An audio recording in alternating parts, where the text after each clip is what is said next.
Hello, today on the Average Tabletop Gamers, we're going to be looking at Warlord Games' Blood Red Skies. Tally ho and pip pip.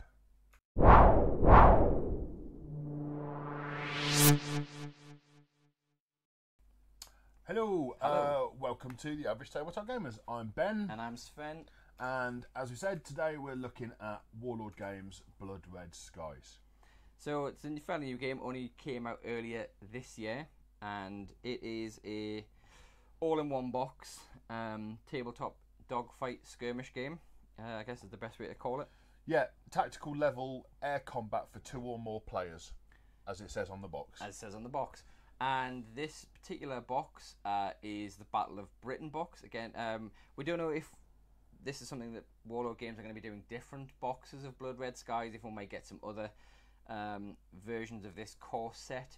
However, obviously Battle of Britain is the main air combat of World War II that everyone associates with, so you can see why Warlord have gone with Battle of Britain to start off with. Yeah, absolutely. So this is the kind of generic starter set that's available. It has more than enough in it for a good couple hours gameplay, and kind of everything that you need to start your game off.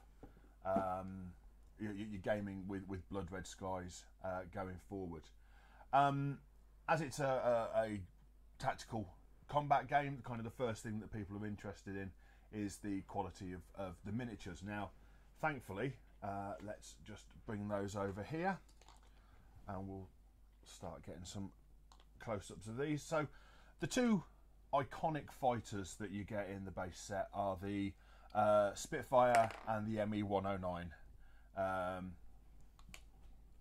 that get thrown all over the place. I'll show you. So there's the, if I can get it focused in, there's the ME-109. And I'll just show you one of the Spitfires. So you can see that the nicely detailed plastic models on a see-through kind of slotter base or a peg base, kind of like what you get with X-Wing, really, isn't it? The peg bases. Yeah, so they it's a stand base, you know, and they're a similar size to the X-Wing models. Detail-wise, they're phenomenal. Considering how small they are, you know, you get an awful lot of detail on them. They come unpainted, so you can have, you know, the hours of joy of researching different squadron colours and the like to try and paint them up to match, you know, kind of this historically accurate side of gaming that Warlord are good at. Or add on the pilot markings of your favourite air race, of course. So that's, I mean, kind of, that's the planes, and I say they're a really nice, you know, they're kind of the essential part. You actually get 6 of each in the core set, and enough of these bases to kind of look after them. You get 3 handy and lovely booklets. The first one, basic rules. Then you get an expanded rules section, which kind of, so the basic rules covers all the manoeuvres, combat, and the like. The expanded rules talks about kind of game setup and actually kind of how to play on a bigger scale. And then you've got a scenarios book, so you can actually play, you know, a little bit more invested games. And it's a nice full colour book with some nice artwork in there again, just to set the scene. So you've got aircraft blueprints. We've got some old photographed looking illustrations, just to give you that feeling of World War II fighter aircraft, really. Yeah. Yeah, so again, you know, the kind of quality you expect from Warlord. You get some nice set of dice, which for the sake of the game have aces instead of sixes. And everything is marked as kind of tallies, as you'd expect to see on the side of a plane for kills. And I do like it when companies and games go out their way to actually theme the dice a little bit to give you something, because they could have just given you some of the bog standard 6mm D6 that you get with the bolt action corsets. Yeah, absolutely. But given that there, just helps you kind of immerse yourself a bit more into the actual setting of the game. Yeah, you get a load of cardboard tokens for gameplay. Things like big clouds or barrage blimps. balloons. Yeah, barrage balloons. There were wound tokens and activation tokens, and the like. A shooting ruler, a moving ruler, and a load of different types of cards. I'll just show the movement ruler because I know this is one that when we were looking at it, it's an odd movement ruler, but it actually fits well with the mechanic of the game. Yeah. And the other part of movement, which is the turning movement, which is a nice little marker, look like a navigational compass or a pair of compass. And then, as I say, lots and lots of different types of cards. Again, they're decent quality. They're a good size for card sleeves if you're lucky. If you're that kind of gamer. And probably most importantly, a really, really good reference sheet, which has absolutely everything about the game on it that you need. Yeah, I really like the reference sheet. So when we were playing this, I think we had a quick look through the rulebook, and then we were able to play the game pretty much just off the reference sheet with a bit of minor looking back towards the rulebook. But everything you need for the basic gameplay is on there. And it was only things like when we were looking about cloud cover and barrage balloons and how they work in the game that we went to the rulebook because it's not covered on the reference sheet. But again, it's a quick reference sheet. It's meant to be there to give you a guide on the turn order, so when you activate, what the actual activation phases are. So we've got shooting, burning advantage, moving, pilot actions, etc. So it's kind of to guide you through that. It's not meant to be It's not a substitute for the rulebook. Yeah. Basically. Kind of the way that the game works is you build a squadron of up to 6 aircraft. You can pick different pilot levels, which are indicated on the bases here by these handy little numbered bits on the bottom there. So if we can see one of there, that's a 3.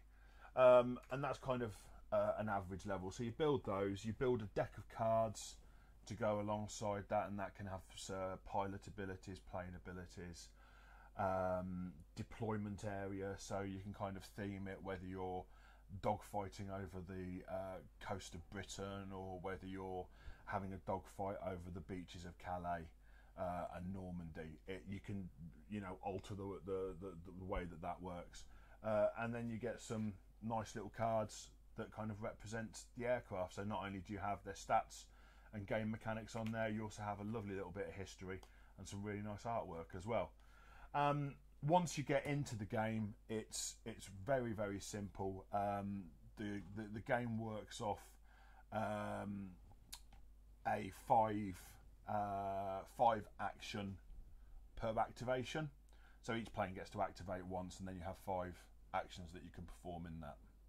And what I really liked about this is, so instead of having kind of initiative or anything like that, the initiative order, the activation order as they put it here, is based on what status or how your plane is. And there's a lovely little mechanic on the flight stands that your plane can either be set in the middle as neutral. Yeah. You can be climbing, which is disadvantaged. That's advantaged if you're if you're climbing. So that's obviously that represents you being advantaged in the dogfight, or you can be disadvantaged. Yeah. So I'll see if I can show that a bit better on the close-up camera there. So there we've got a plane in neutral position, and then the flight stand just slides back so that we're now in advantage position, and we can slide it forward and we're now in disadvantage position. Now, kind of the in-game mechanic effect that has.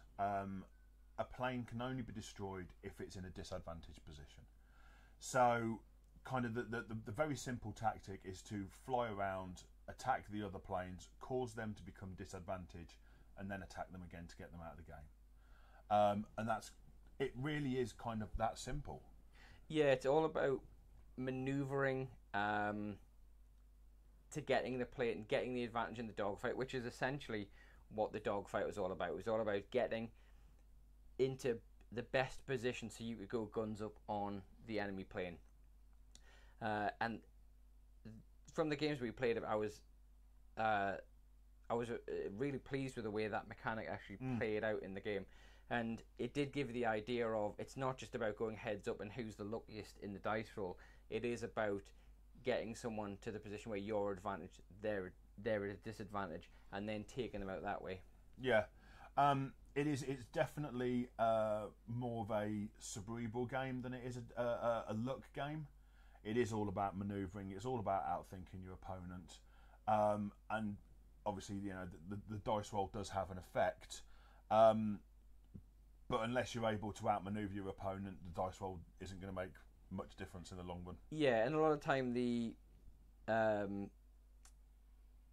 shooting that becomes down to you're essentially trying to score hits, and then the opponent gets a chance to do their dodges. So where there is an element of luck in there, it isn't completely luck based. There is quite a bit of skill, as we say, about manoeuvring your aircraft in position. Kind of as a game, it's incredibly good fun. We've certainly had a lot of fun playing it. It's really easy to pick up and play. The rules are really nice and simple. Yeah, the fact that they've got the basic rules and then they've got the expanded rules as two separate booklets means it is nice that you don't have to jump straight in and start thinking about all of the extra bits, like adding in theatre cards and doctrines. If you just want to get in and start playing with this, you can do with the basic rules very quickly. Yeah, so kind of it is a really good fun game. It's well supported as well. Warlord, upon release, brought out individual aces packs, country dice packs, dice bags. There's some extra squadrons, so I know that they've got, you can buy, there are the Russian fighters, which I'm struggling to remember what they are now. Now that I've said that. Yeah, you and me too. The Sukhois, I think, but yeah, I think it's Sukhois. And then you get P-51 Mustangs for the Americans. But they've also brought out some fighter races as well. Japanese, you've got Zeros, and I think there's 6. It's well supported. And they've brought out some fighter races as well, so you can actually buy an ace, which is a single model pack with the ace cards and some extra bits and bobs to go in there with them.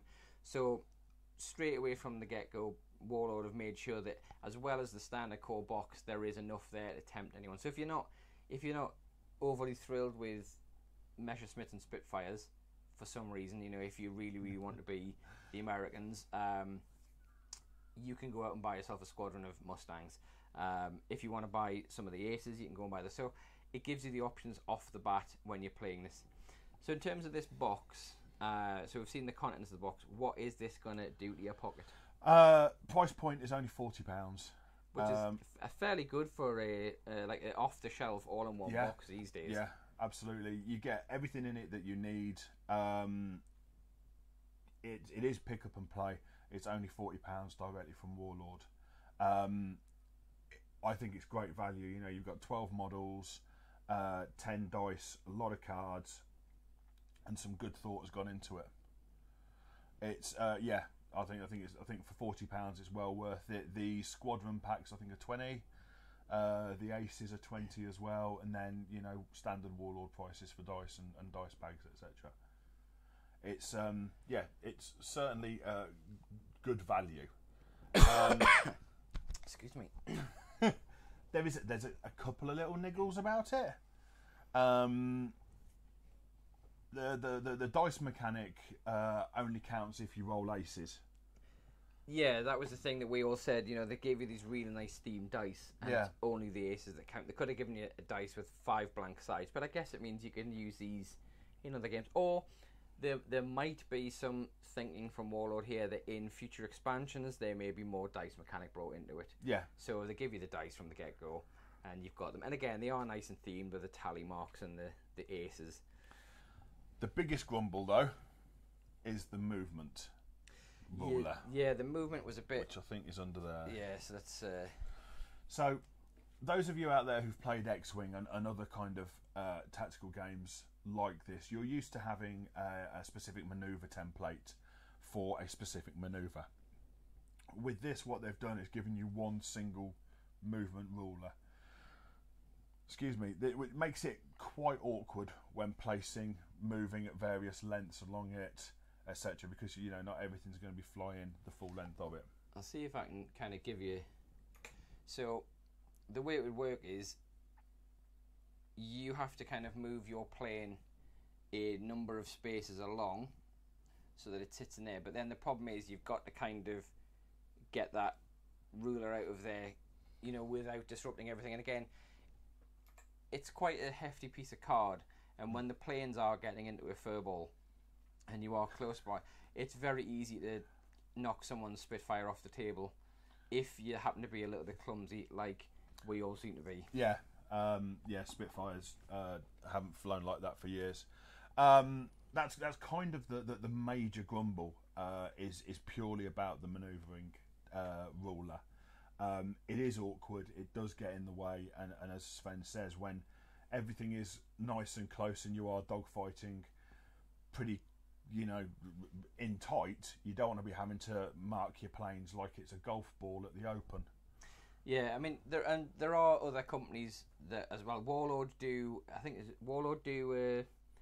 upgraded template pack. Well, is it Sarissa that do? I think it's Sarissa that do it. But it's available via the Warlord site. If you go to the Blood Red Skies section, you'll find the Sarissa pack. But obviously, as with everything, a lot of these games now, there's all manner of independent companies that are springing up, doing their own versions of these movement rulers and templates and things, which are slightly nicer to use in the game. Yeah. So I think, to be honest, that is kind of the only major grumble really with it. It's a good little game. I think it's got an awful lot of legs in it, and it's got a good future. Whether you can tie it into other games, they have expanded now and brought out bombers for it, and I'm kind of expecting to see much more over the next 12 months in terms of expansions and kind of gameplay. Yeah, it's the one thing that Warlord Games are very good at when it comes to especially the historical systems, is supporting them well and really digging into history to find things that are going to bring more gameplay. They're going to bring more options into the game. So, given the number of aircraft that were available to all the various different factions during the Second World War, I would imagine that there'll be plans in the pipelines for Warlord to bring out everything from, we'll see Hawker Hurricanes, we'll get to see Bolt and Paul Defiance, we'll get to see all those weird and wonderful aircraft. Yeah. We'll get to see all the various different German things. If they ever get to do like a late war version of this where we can start flying ME-262s and things like that, that'll be hilarious. I just want to see what the movement template for a Comet would be like. But yeah, so that Warlord are going to support this well in terms of the literature and in terms of the actual historical depth that they will plumb to add extra layers into this game. So that's what I'm looking forward to seeing, and I'm going to have to invest in a set of Mustangs, I think, just because I really like the Mustang. Yeah, it's I'm looking forward to it. I'm really excited for the Mosquito because I know that there are plans for that to come out in the not too distant future. So that's kind of what I'm really looking forward to there.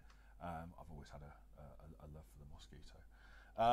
But there you are. That's Blood Red Skies. It's a very good game. Warlord have done it again. They've produced something that I really like, that looks good, plays well, and is a lot of fun. Yeah, I mean, definitely it's one that gets thumbs up from all of us here, apart from those minor grumbles. But as I say, I know that things like that movement ruler can be rectified quite easily, and the other grumbles, I'm sure we'll find ways around them. It might even just be the first few games we were playing, that we weren't as slick with the rules as we should have been, and maybe when we bring in some more expanded rules, that'll make up for those minor gripes. But as I say, I think everything you get in there, and along with the rule and that mechanic, is a very nice and fast to play game.